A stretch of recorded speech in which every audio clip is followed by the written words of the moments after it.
가브리엘이 500년이라고 하는 긴 세월 기다린 끝에 마침내 기쁜 소식을 가서 전하라 하는 하나님의 명령을 받고서 사가랴에게 나타났습니다.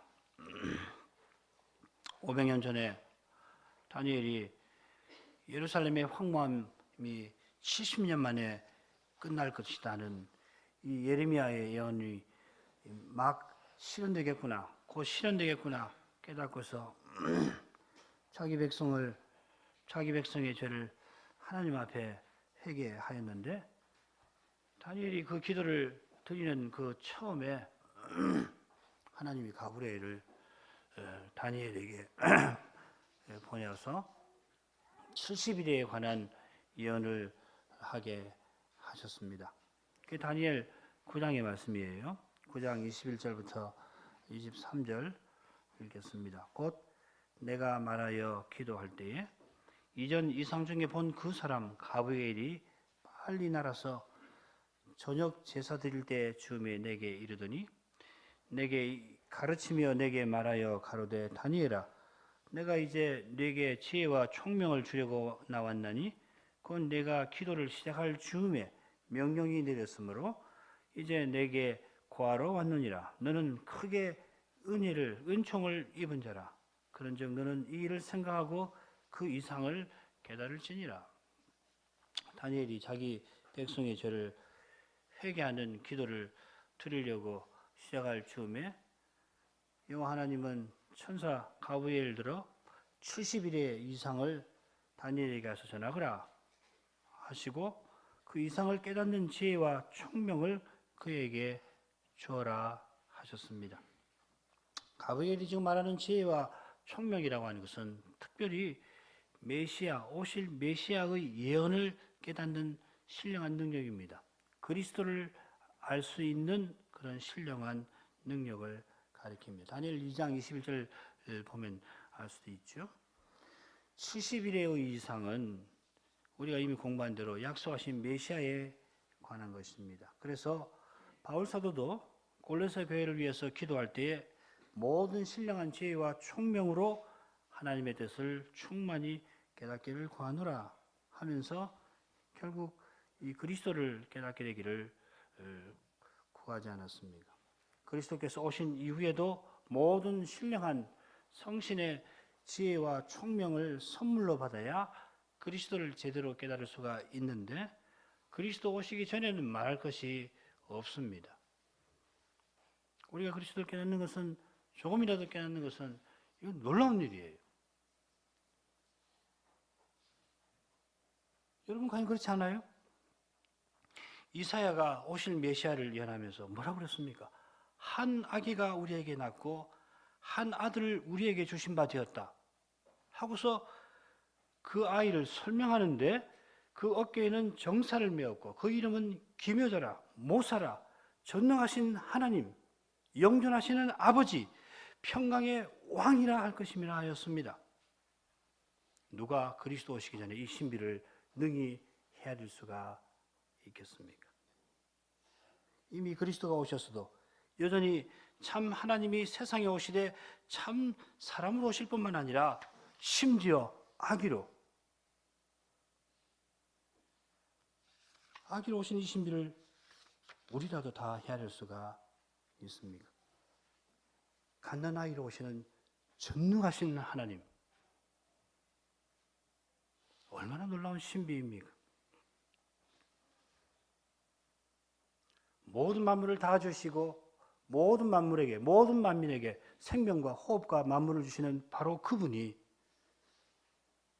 하루 종일 매 순간 어머니 손에서 보호를 받아야 생명을 유지할 수 있는 아기로 오셨습니다. 우리가 성탄을 맞이할 때마다 우리 마음에 일어나는, 잘 모르겠어요.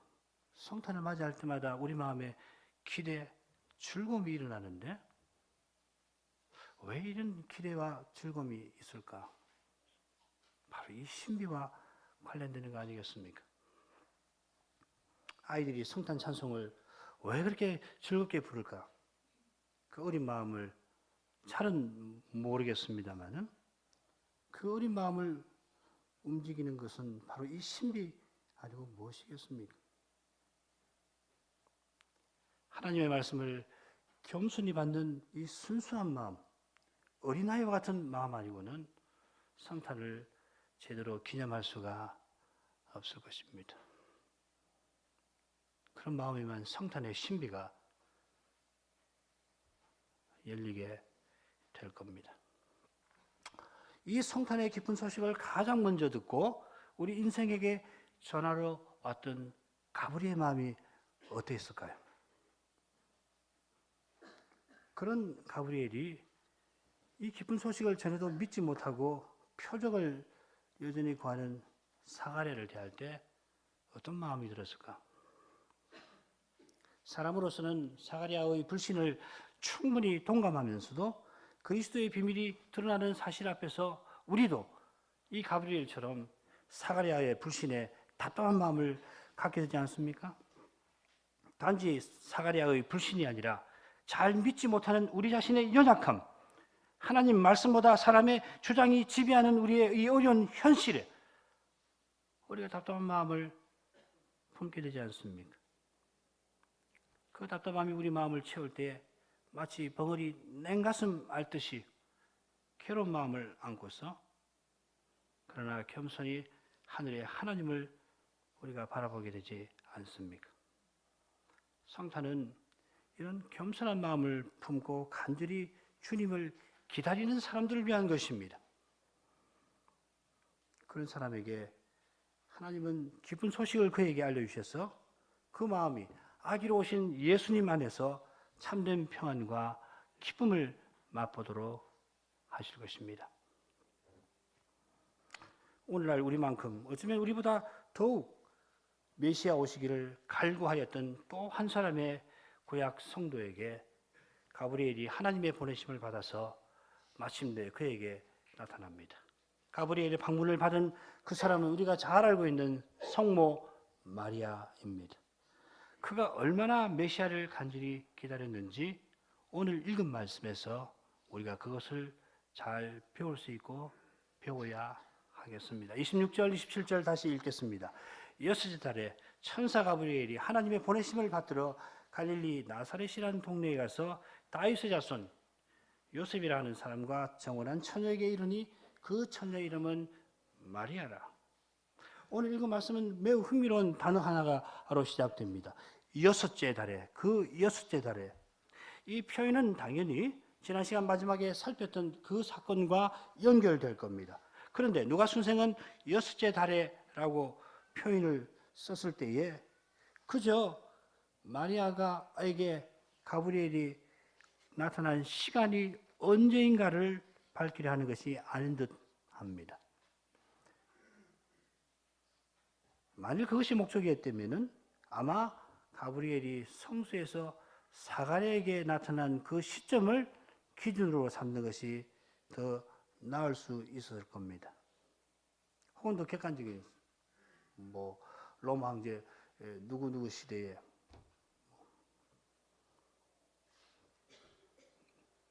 누가 순전한 그 기준 시점을 엘리사벳의 수태 시점으로 잡고서 이런 표현을 지금 사용하고 있습니다. 물론 사가랴가 성소에서 며칠 더 봉사하고 집에 돌아갔고 그의 집이 유대 산지니까 엘리사벳이 수태한 시점이나 사가랴가 가브리엘을 보았던 시점이 거기 아닌가 말할 수 있을 겁니다. 물론입니다. 그런데 우리가 지난 시간 생각한 대로 엘리사벳은 수태한 것을 깨닫고 의도적으로 5달 동안 혹은 5달 동안이죠.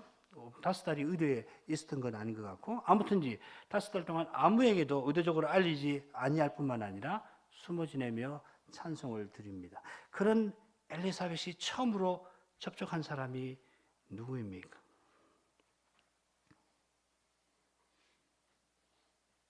그런 엘리사벳을 처음으로 누구에게 알리셨습니까? 숨어 지내는 엘리사벳. 엘리사벳이 수태했다라고 하는 것을 처음으로 알려준 사람이 누굽니까?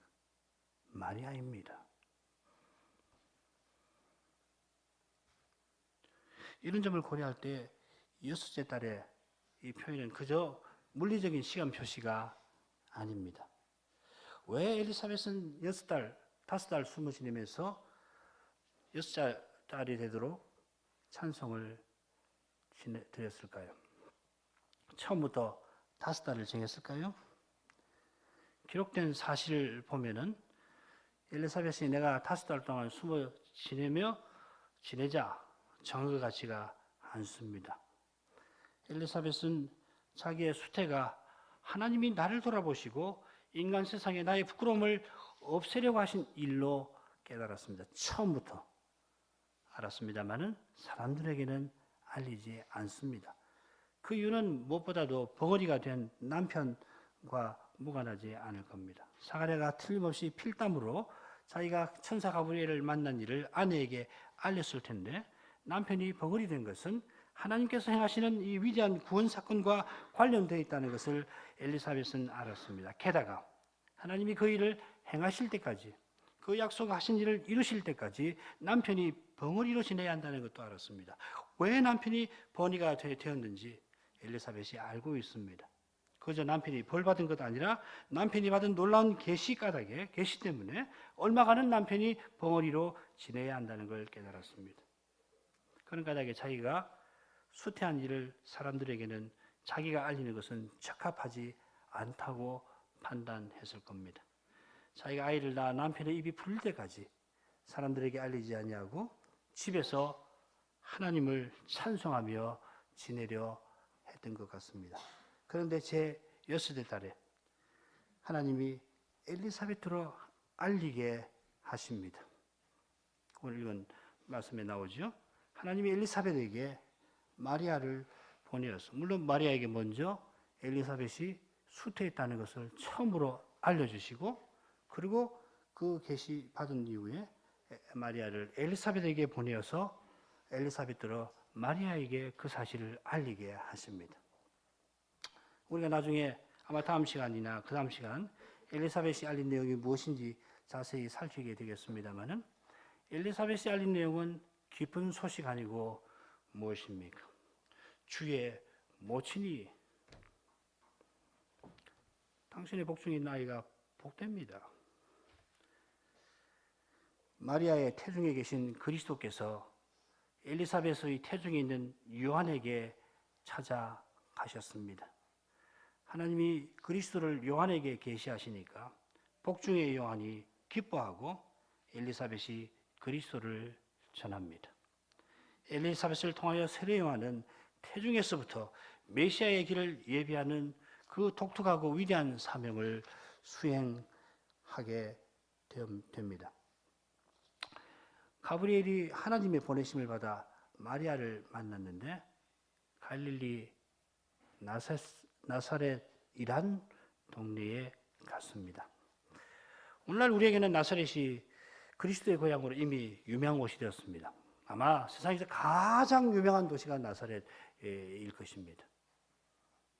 그러나 누가 선생이 하나님께서 이루신 이 위대한 역사 사실을 기록하던 그 시대로, 그리스도가 오시던 그때로 돌아가면, 그리스도께서 아직 세상에 알려지기 전으로 돌아가면 나사렛이란 동네는 말 그대로 이름 없는 곳입니다.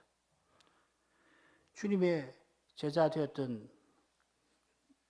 나다나엘, 참 하나님 백성이라 주님에게 평가받은 이 나다나엘 같은 분도 나사렛에서 선한 것이 날 수 있느냐 하고 말할 정도였습니다. 게다가 누가 선생이 바로 직전에 기록한 사건이 이스라엘의 중심지인 예루살렘, 그것도 성전에서 일어나지 않았습니까? 예루살렘은 위대한 선지자, 선지자 중에 선지가 될 인물이 출생할 그 소식이 전해지는 장소로 적절합니다마는 이 위대한 선지자라도 그 신들매조차 맬 자격이 없다고 고백하는 메시아에게는 이 나사렛 동네는 우리의 눈에 도무지 그 소식을 전할 곳으로 어울리지 않습니다. 게다가 누가 선생은 처음부터 이 로마 제국을 배경으로 삼아서 복음을 전해 기록해 나가는데, 로마 제국의 수도인 로마도 아니고 제국의 큰 도시들도 아니고 변방 팔레스타인에서도 게다가 아무 이름 없는 시골 마을에 가브리엘이 하나님의 보내심을 받아 갑니다. 이런 데서 그리스도의 탄생은 사람의 생각을 초월하는 일이고 하나님이 친히 이루시는 일이라는 것을 배울 수 있습니다. 하나님이 친히 이루시는 거룩한 일인 까닭에 그 일은 혹 사람의 눈에 보잘것없이 보일지라도 실로 놀라운 일입니다. 그 시대를 호령하던 인물들 가운데 누가 이 나사렛을 눈여겨보고 나사렛의 그 어린 소녀를 눈여겨보았습니까? 그러나 바로 그 나사렛에서 나사렛으로 하나님은 천사를 직접 보내어 장차 온 세상을 다스릴 왕이 탄생할 일을 알리실 뿐만 아니라 바로 그 작은 동네에 살던 한 처녀를 통하여 전능하신 하나님이 아기로 태어나게 하십니다.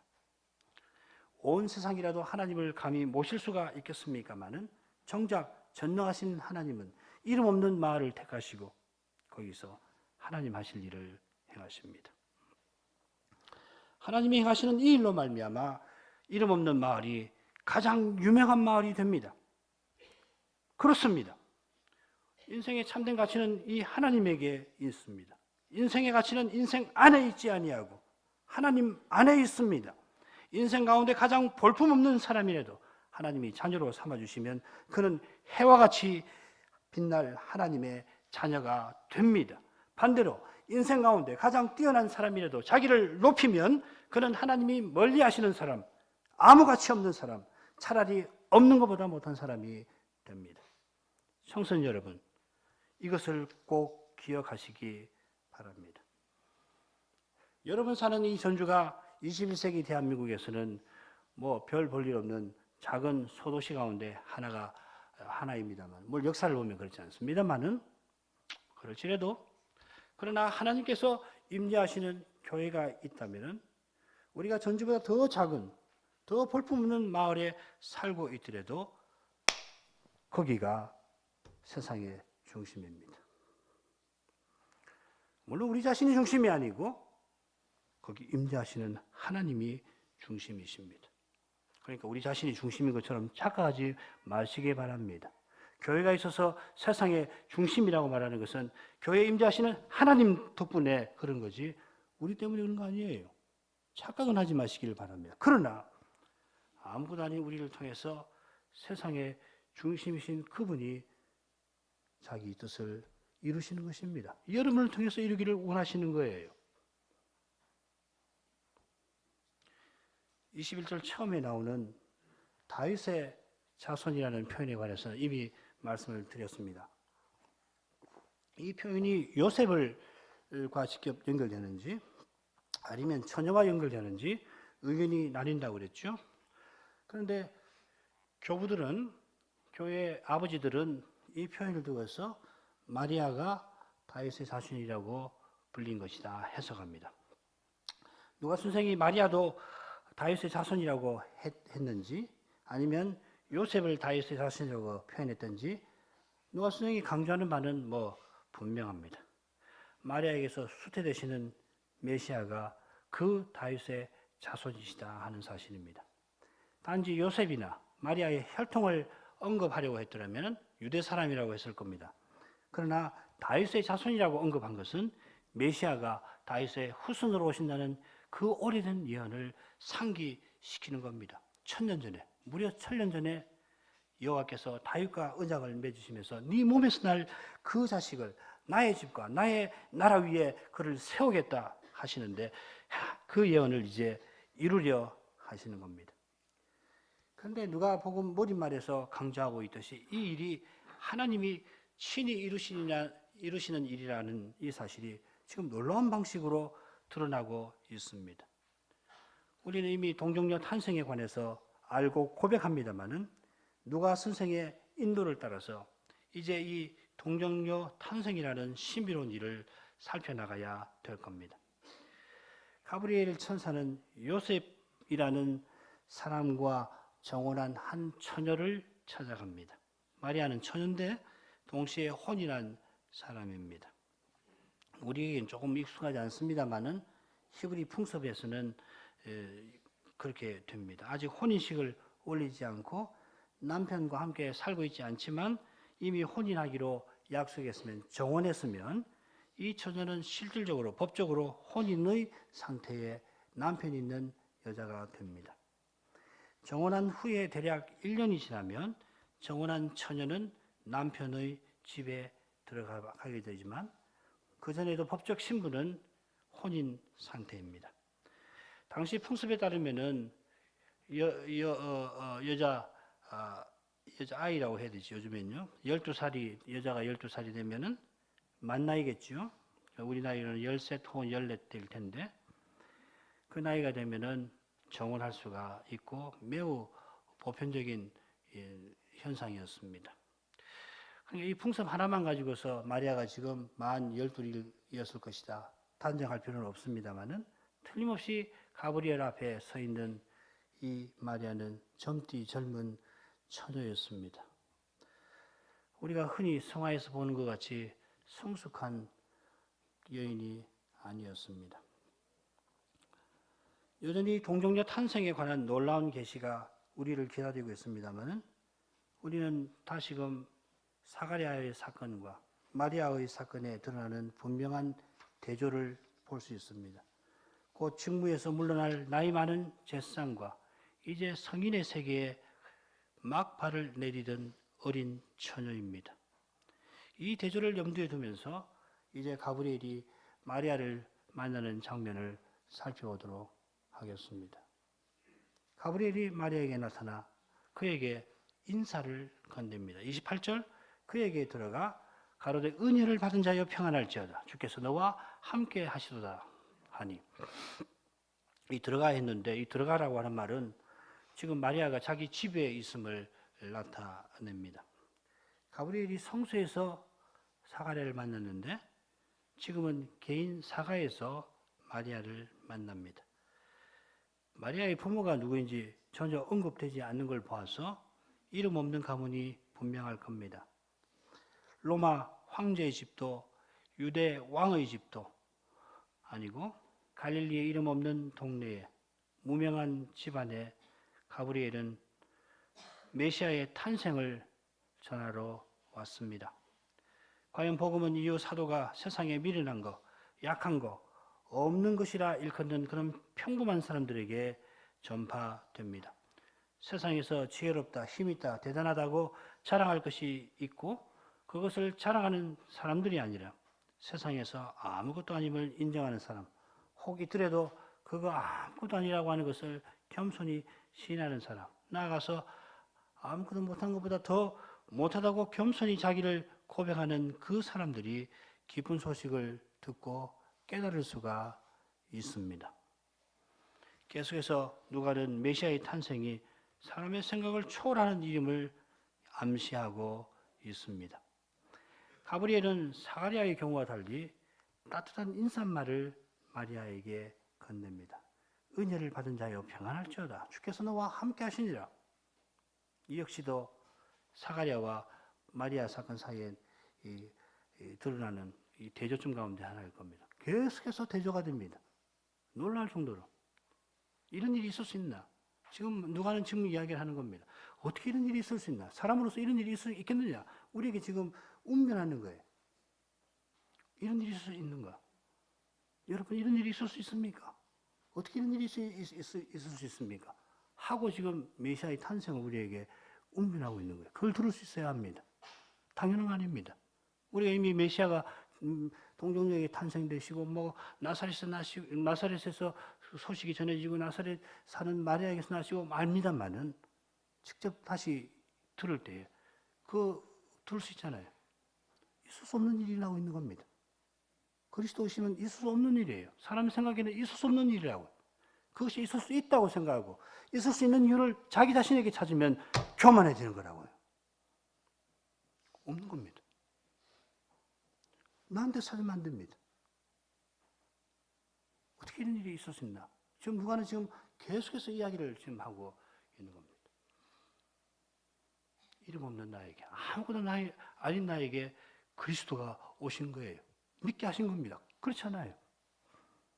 이걸 잊어버리는 순간, 내가 예수님을 믿게 된 이 은혜를 잊어버리는 순간 우리는 심각한 상태로 떨어지는 거예요. 여기 은혜를 받은 자라고 하는 표현은 아까 제가 읽은 다니엘 9장 23절에 가브리엘이 다니엘에게 70일의 예언을 전하면서 자기가 온 이유를 밝힐 때에 다니엘에게 한 말입니다. 너는 크게 은총을 입은 자라. 조금 전에 말씀드렸습니다만 다니엘이 가브리엘의 방문을 받을 때에 예루살렘 회복에 관한 예언을 깨닫고 자기 백성의 죄를 회개하고 있었습니다. 회개하면서 다니엘은 하나님이 예언하신 대로 예루살렘을 회복시켜 주실 것을 구하는데 하나님은 그의 기도를 받으신 후에 그가 구하는 것 그 이상을 주시는데 70일에 대한 예언을 통해서 이 예루살렘이 완전히 회복될 때가 온다라고 하신 것입니다. 그게 다니엘 9장 24절 말씀이죠. 너의 백성과 네 거룩한 성을 위하여 70일에로 기한을 정하였나니 허물이 마치며 죄가 끝나며 죄악이 영속되며, 이것도 오해가 될 만한 표현인데 완전히 없어지는 겁니다. 영원한 의가 드러나며 이상과 예언이 응하며 또 지극히 거룩한 자가 기름 부음을 받으리라. 그 다음 뭐라고 하냐면 예루살렘을 중건하리라는 영이 날 때부터, 예루살렘을 중건하라는 명령이 떨어질 때부터 기름 부음 받은 자 곧 왕이 일어날 일에 관하여 지금 가브리엘은 다니엘에게 전하는 겁니다. 다니엘이 구했던 것은 이제 약속하신 대로 멸망한 예루살렘 성전을 세워주십시오 했는데 여호와 하나님은 그의 기도를 들으시고 아니 그 정도가 아니라 이 예언, 구약의 모든 예언을 성취할 그분을 내가 보내겠다. 그게 70일에로 정했다. 70일에가 지나면 그 왕이 올 것이다라고 지금 다니엘에게 전해 주신 것입니다. 그 예언을 전하면서 다니엘도 너는 크게 은총을 받은 자다. 이 계시를 받은 너는 그 사실로 말미암아서 크게 은총을 받은 자라 하는 거예요. 마찬가지로 지금 가브리엘이 마리아를 가리켜서 은혜를 받은 자여 부른 것은 이건 무엇보다도 지금 마리아가 받을 그 위대한 계시와 관련되는 겁니다. 마리아가 이 위대한 계시를 전해 듣는 사실을 지금 가리키는 것입니다. 인류가 타락해서 낙원에서 심판을 받는 바로 그날부터 하나님의 백성이 기다리고 기다리던 바로 그 기쁜 소식이 이제 마리아의 귀에 들릴 뿐만 아니라 심지어 마리아의 몸에서 실현될 것입니다. 유사일에 그 누구도 경험하지 못했고 경험하지 못할 그 일이 나사렛이라는 이 이름 없는 동네, 이름 없는 가문의 소녀에게서 이루어질 것입니다.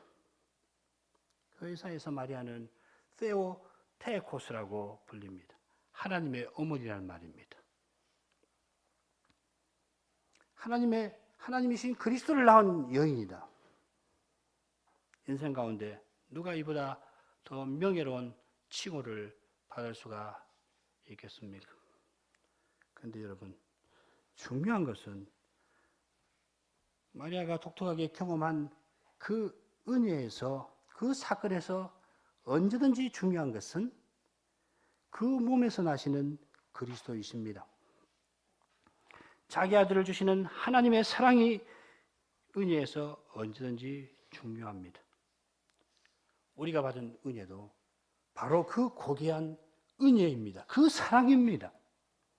우리가 마리아와 같은 경험을 갖지는 못합니다만은 우리의 은혜는, 우리에게 주신 사랑은 근본적으로 마리아가 받았던 것과 다르지 않습니다.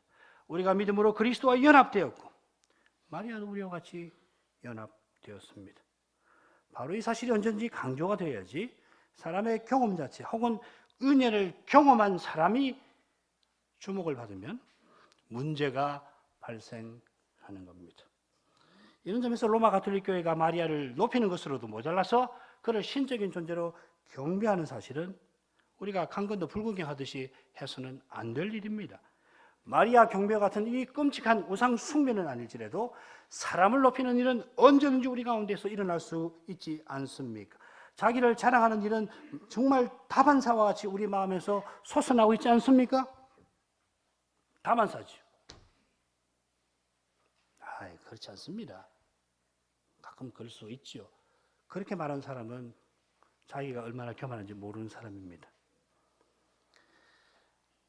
이런 자기 자랑은 우리 마음에서 일어났다가 그냥 사라졌다 하더라도 우리가 받은 은혜를 멸시하는 일이 될 겁니다. 사람을 높이고 사람을 자랑하는 일을 심상히 여기면은 그게 어떻게 될지 모릅니다. 그런 데서 마리아 숭배도 나오는 거고 성인 숭배도 나오는 것입니다. 글로 가는 데는 몇 발짝이면 가능합니다. 몇 발짝인지 모르지만은 군방입니다. 가브리엘은 마리아에게 평안할지어다 하고서 주께서 너와 함께 하신다 전하였습니다. 주께서 마리아와 함께 하시니까 마리아가 은혜 받은 자가 되고 참 평안을 누릴 수 있습니다. 그처럼 주께서 마리아와 함께 하신 까닭에 마리아가 비록 나이 어린 처녀이지만 저 옛날 다니엘처럼 하나님의 약속을 간절히 바라며 그 나이까지 살아갔던 것입니다. 얼마나 위대한 신앙인인지 모릅니다. 우리가 조금 후에 발견하겠습니다만은 주께서 함께 하시는 그 사실 덕분에 애굽에 팔려갔던 어린 요셉도 그 어린 나이에 믿음을 잃지 않을 뿐만 아니라 하나님의 경륜을 이루는 일에 쓰임을 받았던 것이에요. 주께서 함께 하시니까 마리아가 거룩한 이 역사에서 가장 위대한 일에 쓰임을 받게 되는 것입니다. 하나님이 우리와 함께 하여 주셔야 이 보잘것없는 우리도 이 시대에 주님의 일에 쓰임을 받을 수 있습니다. 지금까지 우리가 주님의 교회로서 이 척박한 땅에서 서서 나온 것은 우리가 흩어지지 않고 교회로서 나온 것은 다름 아니라 주께서 우리와 함께하여 주신 까닭이지 다른 이유 없습니다. 우리 자신에게 그런 이유 없습니다. 다른 이유를 굳이 찾으려고 한다면은 결국 우리의 인생으로서 연약함과 실수와 부족과 심지어 죄밖에 없을 겁니다. 그럼에도 불구하고 하나님이 여전히 사랑하시는 데 있는 거예요. 혹시 우리에게 위대한 인물이 있다 한다면 바로 거기에 인생의 치명적인 약점이 이미 드러나고 있는 거예요. 우리에게 누가 있다. 우리에게 무엇이 있다. 우리에게 무엇이 존재한다. 하나님 앞에서 인생은 아무것도 아닐 뿐만 아니라 우리는 사람 앞에서도 실로 연약하기 짝이 없습니다. 이걸 기억하십시오. 그럼에도 이런 우리와 하나님이 함께 하셔서 우리가 지금 그리스도의 교회로 존재하고 그리스도의 지체로 사는 것입니다. 좀 더 정확히 표현한다면 우리가 심히 연약함에도 불구하고 하나님이 여전히 사랑하셔서 함께하여 주시니까 우리가 주님의 교회로 존재하는 것이에요. 우리의 역사에서 환히 드러나는 것이 있다면 우리가 그것을 본다면 그건 거룩한 하나님의 사랑이고 은혜입니다. 이것을 잊지 아니하면 앞으로 우리 교회의 미래가 결코 어둡지 않을 겁니다. 그러나 이것을 조금이라도 잊는다면 이미 우리의 앞길은 어두워져 있을 것입니다. 방황하는 거예요. 주의 말씀으로 우리 앞길이 밝혀져 있지 않으면 무슨 수가 있습니까? 이미 했던 거 가지고서 하려고 할 텐데 안 됩니다. 하나님 말씀에 그 빛을 의지해서 함께 해주시는 하나님의 손을 붙잡고서 우리가 미래로 바른 걸음을 내디딜 수가 있습니다. 함께 해주시지 않으면 우리가 어떻게 할 수 없어요. 높은 마음을 품지 마십시다. 조금이라도 교만한 마음 품지 마십시다. 겸손하고 더 겸손하십시다. 참으로 권합니다. 거기에 우리의 앞날이 있습니다. 천사의 이례적인 방문에 마리아가 놀라는 것은 너무도 당연한데 근데 여러분 한번 보십시오. 마리아가 왜 놀랍니까? 도대체 무엇 때문에? 어떻게 놀라는 겁니까? 누가 선생님이 아주 간단하지만은 너무도 생생하게 그걸 보여줍니다. 처녀가 그 말을 듣고 놀라. 이런 인사가 어찌함인고 생각하며 다시금 그 훌륭한 경건한 제사장 사가랴와 선명한 대조를 이루는 장면이 우리 앞에 펼쳐지고 있습니다. 사가랴가 어떻게 언제 놀랐습니까? 분양하고 있을 때 혹은 기도하고 있을 때 가장 종교적인 활동을 하나님 앞에 가장 나아갔던 바로 그 순간에 천사가 게다가 향단 우편에 하나님의 호의를 나타내는 그 자리에 서 있었지만은 사가랴는 그 모습에 깜짝 놀라서 두려움에 사로잡혔습니다. 그런데 마리아 한번 보십시오. 지금 마리아는 지금 사사로운 자기 집에 있다가 천사를 만납니다. 그때 마리아가 성경을 묵상하고 있었는지 아니면 집안일을 하고 있었는지 전혀 알 길이 없습니다. 시집 가기 위해서 준비하고 있었는지도 모르지요. 그러나 누가는 그 점과 관련해서 특별한 일을 언급하지 않음으로 해서 마리아가 지금 일상적인 활동 가운데 있다는 것을 암시합니다. 우리 다 느낄 수 있죠. 집안에 사람도 별로 없고 혼자 집안에서 사사로운 일을 하고 있을 때 사람이 어떻게 되어 있는지, 대부분의 사람은, 거의 모든 사람은 얼마나 마음이 풀어집니까?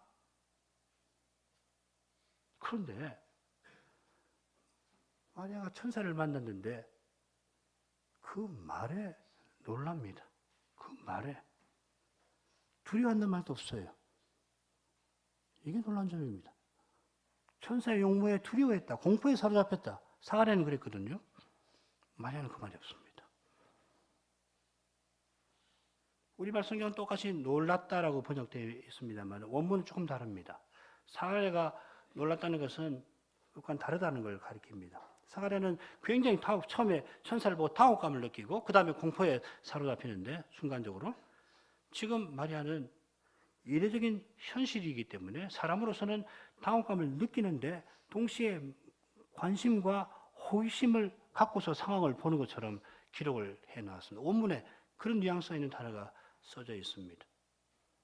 사가랴는 천사를 보고 금방 공포에 두려움에 사로잡혔는데 마리아는 천사의 말에 깊은 관심을 보이고 있습니다. 이 비범한 특징은 이런 인사가 어찌함인고, 왜 내게 이런 인사말을 전하는가, 천사가 깊이 생각하고 있었다 하는 표현입니다.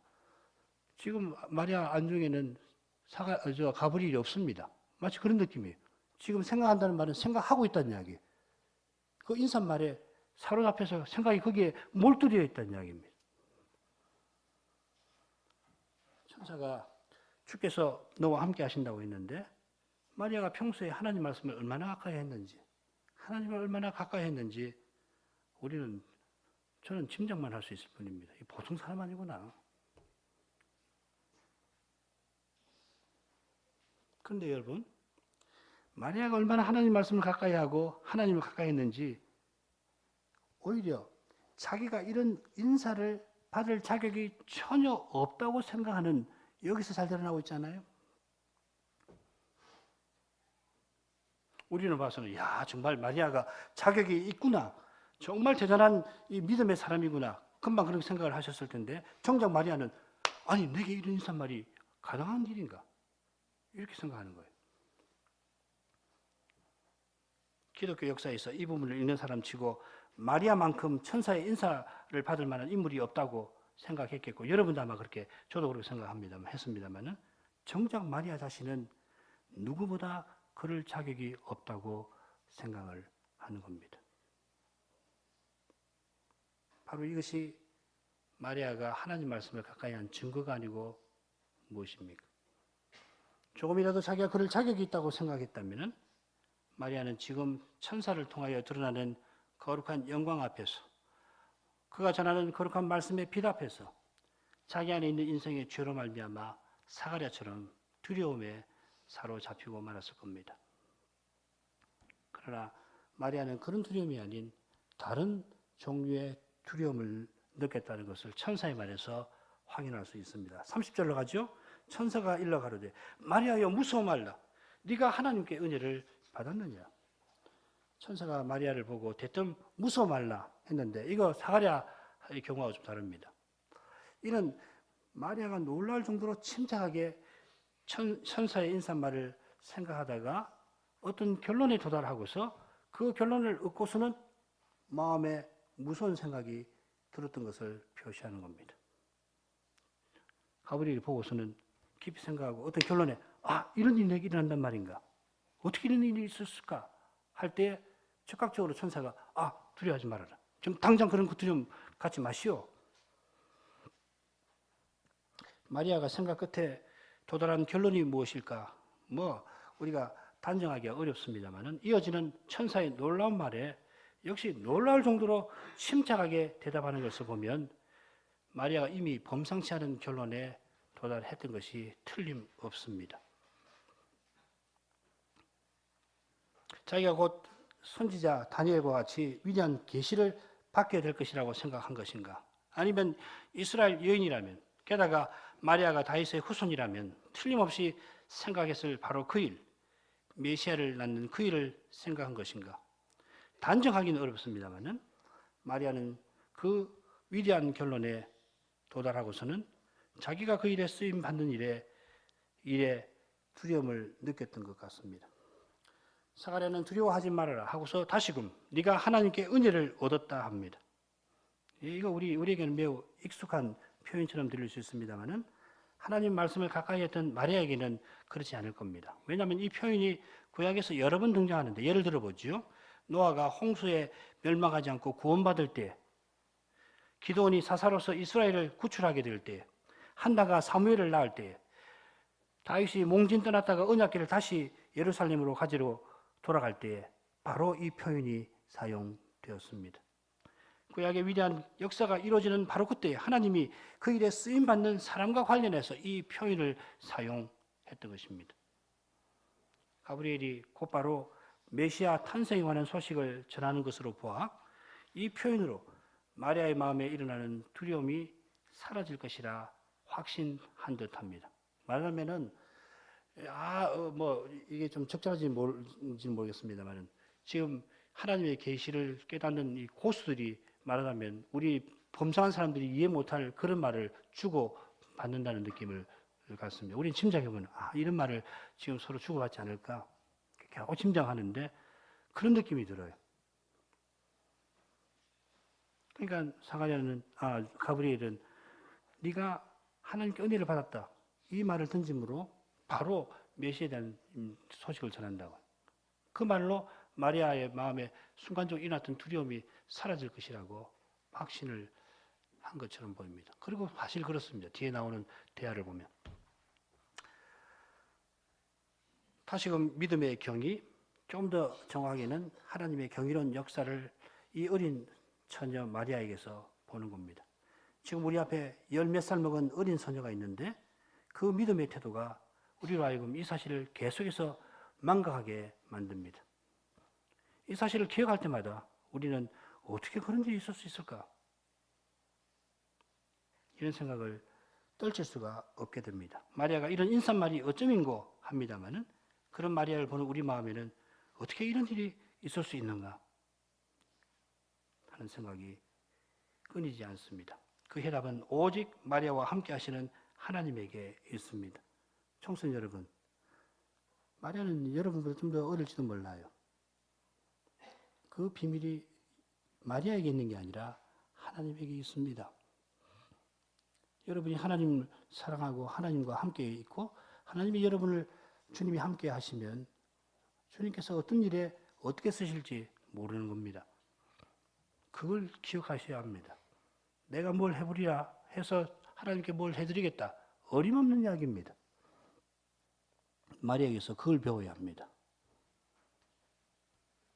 사람의 생각이 막다른 골목에 다다를 때 그 막다른 현실 위에 계시는 하나님을 바라봐야 되는데 그러려면은 사람이 아무것도 아닌 것을 깨달아야만 고개가 위로 향할 수가 있습니다. 안 그러면 고개가 땅으로 쳐질 거예요. 어렵습니다. 고개만 들면 될 것 같지요? 안 됩니다. 땅으로 합니다. 그러면 막다른 골목이 아니라 뻥 뚫린 대로를 향할 때에도 그 사람은 겸손히 하나님을 의지하게 될 것입니다. 그게 믿음의 비결이라고 하면 비결이라고 할 수가 있겠죠. 하나님의 손에 이끌림을 받는 것이 대로를 행하는 겁니다. 현실이 어렵든 평탄하든. 천사는 마리아의 마음에 일어나는 두려움을 하나님 말씀으로, 하나님 은혜로 막고 이제 전하려고 하는 그 위대한 계시를 그에게 전합니다. 31절부터 34절 읽겠습니다. 보라, 네가 수태하여 아들을 낳으리니 그 이름을 예수라 하라. 저가 큰 자가 되고 지극히 높으신 이 아들이라 일컬을 것이요 주 하나님께서 그 조상 다윗의 위를 저에게 주시리니 영원히 야곱의 집에 왕노릇 하실 것이요 그 나라가 무궁하리라. 31절에서 천사가 말하고자 하는 바가 무엇인지를 정확하게 알기 위해서 34절을 더 읽어야 하겠습니다. 마리아가 천사에게 말하되 나는 사내를 알지 못하니 어찌 이 일이 있으리이까. 마리아는 자기가 사내를 알지 못하는 까닭에 남편 요셉과 동거하지 않은 까닭에 어떻게 천사의 말이 자기에게 이루어질 수 있을까 의문을 제시합니다. 바꿔 말씀드리면 지금 가브리엘이 마리아에게 말하는 수태는 통상적인 것을 말하는 것이 아닙니다. 누가복음 27절인 7절에 보면 처녀인 마리아를 강조하면서 이 단락을 시작합니다. 게다가 문맥을 보면 지금 마리아는 하나님의 이 위대한 일에 쓰임받는 인물로 소개되어 있습니다. 이런 걸 보면 천사가 지금 가브리엘은 처녀인 마리아가 곧 아이를 낳게 될 취지로 말하고 있습니다. 그런 뜻으로 지금 마리아가 받아들이는 거예요. 내가 그러면 지금 요셉하고 동거를 해서 아이를 낳을까요? 그런 거 말하는 거 아닙니다.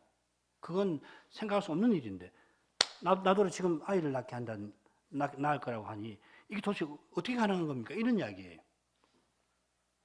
요컨대 누가 선생은 가브리엘이 지금 동정녀 탄생에 관하여 마리아에게 전하고 있다고 기록해 나가고 있는 겁니다. 지난주일 저녁에 이 주제를 다루었습니다. 동정녀 탄생은 요즘 소위 자유주의 신학자들이 말하는 것처럼 기독교 교리에서 빠져도 되는 것이 아니라 이 동정녀 탄생은 기독교 교리의 핵심 가운데 하나입니다. 참 하나님이 참 사람 되시는 일이 없이는 인생의 구원은 근본적으로 불가능합니다. 이 동정녀 탄생을 제거하면 그건 기독교가 아니라 다른 종교입니다. 그리스도께서 동정녀의 몸에서 나신 것을 부인하면 그 부인한 사람이 자기가 아무리 기독교라고 주장하더라도 심지어 이것이 계몽된 기독교라고 자랑할지라도 그거 기독교 아닙니다. 그건 인간 종교입니다. 기독 아닙니다. 자기들 편한 대로 해석한 예수 종교는 될지 모르지만은 저희의 구주이신 그리스도교는 아닙니다. 그런 교회는 성탄을 참되게 기념할 자격 없습니다. 믿지 않는 사람들이 성탄을 자기 나름대로 기념하는 것보다도 훨씬 못합니다. 신성 모독입니다. 가브리엘은 천사에게 태어날 아이를 아들이라 밝히고 이름을 예수로 합니다. 마태복음을 보면 이 수태고지 이후에 요셉에게 천사가 나타나서 똑같은 일을 말하였습니다. 아들을 낳으니 이름을 예수라 하라. 이는 그가 자기 백성을 저희 죄에서 구원할 자임이라 하니라. 천사가 마리아가 낳을 아들 이름을 밝히고 아들의 그 이름의 의미도 알려줍니다. 자기 백성이라고 했으니까 그분은 왕이십니다. 저희 죄에서 구원하실 분이니까 그분은 구주이십니다. 비슷한 내용이 가브리엘이 지금 전하는 계시에도 등장합니다. 이 아들은 큰 자가 되리라 하였습니다. 요한은 주 앞에서 큰 자가 될 것인데 예수님은 그냥 큰 자가 됩니다. 이런 비교를 통해서 어떤 학자들은 예수님의 신성을 여기서 발견한다고 합니다만은 이 표현 하나만 가지고 예수님의 신성을 단정할 필요는 없습니다. 여기서 단정하지 않더라도 예수님은 하나님이신 것이 분명합니다. 이 표현은 아마도 미가 5장 4절과 연결이 될 겁니다. 그가 창대하여 큰 자가 되어 땅끝까지 미치리라.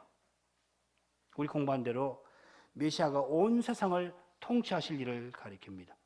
마태복음 1장 21절에서 자기 백성이라고 했는데 메시아의 백성은 유대인만 아니라 천하 만민으로 구성될 것입니다. 미가서에서 우리가 그것을 배웠습니다. 4장 5장에서.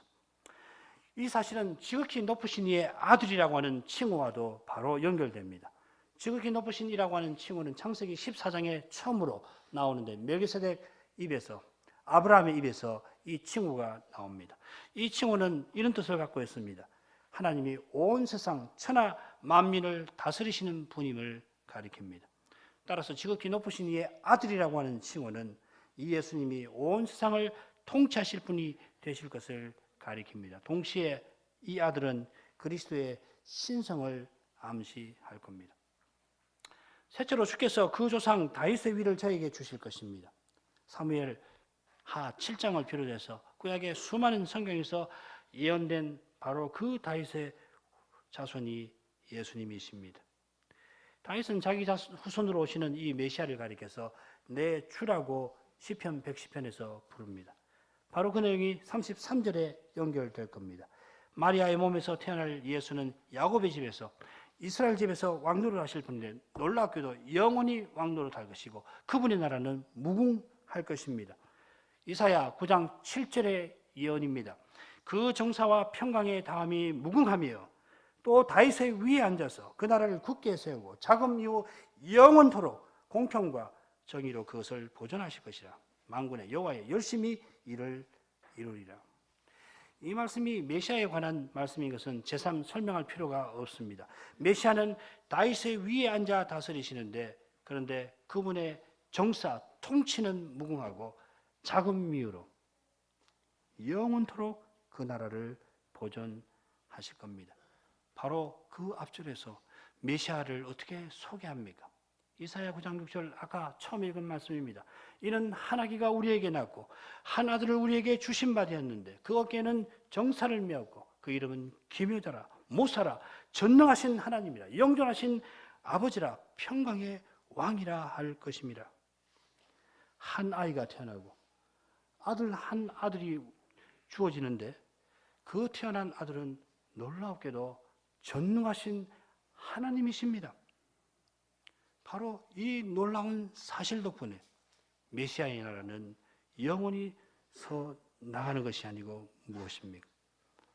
그처럼 바로 이 사실이 성탄을 맞이할 때마다 우리의 마음을 신비한 기쁨으로 채우지 않습니까? 하늘의 하늘보다 더 위대하신 하나님, 만민을 매 순간 붙들으시고 생명을 주시고 보존하시는 바로 그 하나님이 힘없는 인간 아기로 태어나셨습니다. 그분이 죄인인 우리와 하나가 되셨습니다. 죄인으로 태어나는 우리의 이 저주스러운 출생도 아기로 태어나신 이 하나님 덕분에 이제는 달라져서 우리가 이제 서로의 생일을 진심으로 기쁘게 축하할 수 있게 되었습니다.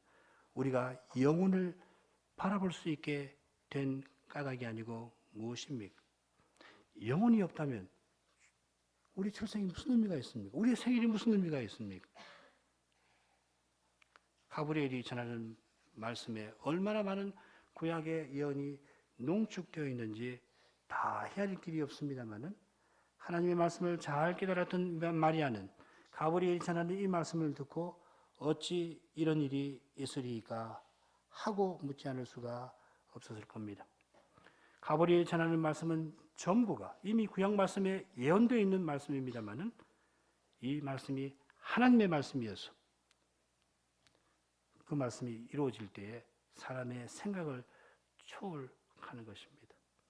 마리아의 물음은 바로 이 사실과 관련되어 있습니다.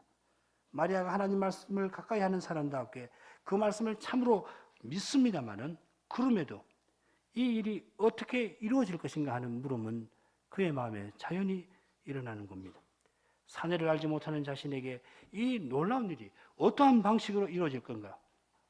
요컨대 마리아는 가브리엘이 말하는 일이 도무지 있을 수 없는 일이라고 부인하는 게 아니라 불신하는 것이 아니라 마리아의 말을 겸손히 받지만 그럼에도 한낱 사람의 한계로 말미암아 이해할 수 없는 그 부분을 가브리엘에게 묻습니다. 그런 까닭에 가브리엘은 이제 동정녀의 몸으로 하나님이신 그리스도를 수태할 그 마리아에게 동정녀 탄생의 신비를 35절 이하에 일러주는 것입니다. 다음 시간에 공부하도록 하겠습니다. 기도하십시다. 걸어가신 아버지, 가브리엘이 동정녀 마리아에게 그리스도 탄생에 관한 복된 소식을 전해주는 데서 그리스도의 탄생은 사람의 생각을 초월하는 신비한 일이요 오직 하나님이 이루시는 일임을 배우게 되옵나이다. 감사하나이다. 그리스도께서 세상에 오실 때 영원하신 하나님이 심지어 어린 아기로 태어나셨사오며 또한 그 일에서 구약의 모든 예언이 약속이 성취되었나이다. 게다가 마리아에게 그 소식을 주시는 데에서도 이 일이 오직 하나님께서 행하신 일임을 잘 알 수 있게 하셨나이다. 저희가 이 사실을 항상 기억하게 하시고 아울러 이 일을 행하시는 하나님의 사랑을 마음에 항상 새기게 하옵소서. 특별히 이 성탄의 절기에 그리스도의 은혜를 더욱 깨닫게 되도록 저희 모두에게 복내려 주옵소서. 주님을 마음으로 찬송하게 해주시고 오실 주님을 향한 소망이 더욱 일어나서 주님의 재림을 간절히 기다리게 하옵소서. 예수님의 이름으로 기도합나이다. 아멘.